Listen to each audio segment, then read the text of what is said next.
Oh, hey there. How are you today? What's that? You want to learn about altitude and terrain? Sure thing, guy. Altitude is the vertical distance between point A and point B. Usually we use sea level as a good reference.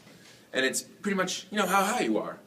In the atmosphere, in space, all has to do with altitude. Terrain, on the other hand, deals with topographical things, like it's really the lay of the land. You have everything from jungles to deserts to aquatics, such as oceans or seas. Oh, hey, Amir. Hey, Ben, what's up? I had a quick question. Sure thing, man. Are you sure you're not busy? I'm not busy, man. Okay, cool. I wanted to know what's latitude's real role in determining terrain. I'm glad you asked that question, Amir. Latitude's effect in determining terrain is pretty simple because latitude serves as a placement, on the Earth. Uh-huh. You have latitude, you have longitude. Basically what latitude does is it'll tell you how far away you are from the poles or how close you are to the equator, whichever way you look at it. And basically what that can do is really change the climate in a given terrain, in a certain place on the Earth. So, for instance, the closer you are to the equator, the hotter it's going to be, because the sun hits it harder there. What that will do to your terrain is dry it up. You'll get more desert terrain closer to the equator. You know what I mean? Yeah, definitely, man. Great help. Thanks. See you around. Have a nice day, man. Like I was saying, terrain, you have all different types. Jungles, moist and hot, so that lots of woods can grow. You have your aquatics. Basically what can determine something as an aquatic is if it's mostly water. Your oceans are aquatics. Your seas are aquatics. In some ways, your backyard pool could be an aquatic. Doesn't matter how you look at it. There's also a special type of terrain called zero G. It's really your atmospheric terrain where you're just floating. Speaking of floating, Sal, what are you doing up there? Brr, I'm so cold.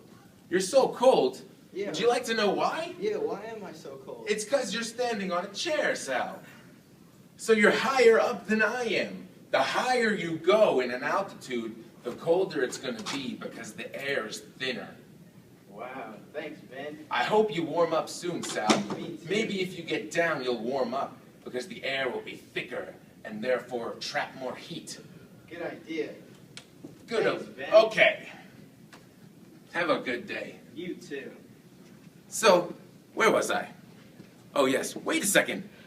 Amir, Ben, thank God I found you. it's good to see you I've been again. wandering all over the place looking for you, man. One more question. How does heat and moisture affect terrain? This is a good question, my friend. Thank you. Heat and moisture. Heat and moisture. Did you hear this? Okay, get closer. Heat and moisture.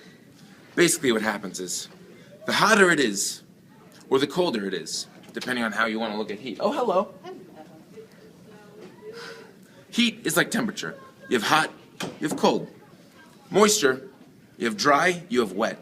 This can determine terrain in a big way because if it's really, really wet, you have an aquatic. If it's really, really dry, you have a desert. Heat can play into this too because if it's really, really dry and really, really hot, you have desert. But if it's really, really dry and really, really cold, you have Arctic. Wow. It's deep. Do you see how this is all playing in? Definitely. Altitude and terrain both affect climate. They play a huge role in the weather in any given place, and they are two fantastic elements of climate. I hope you learned a lot on this walk. I definitely did. Thank you, Ben.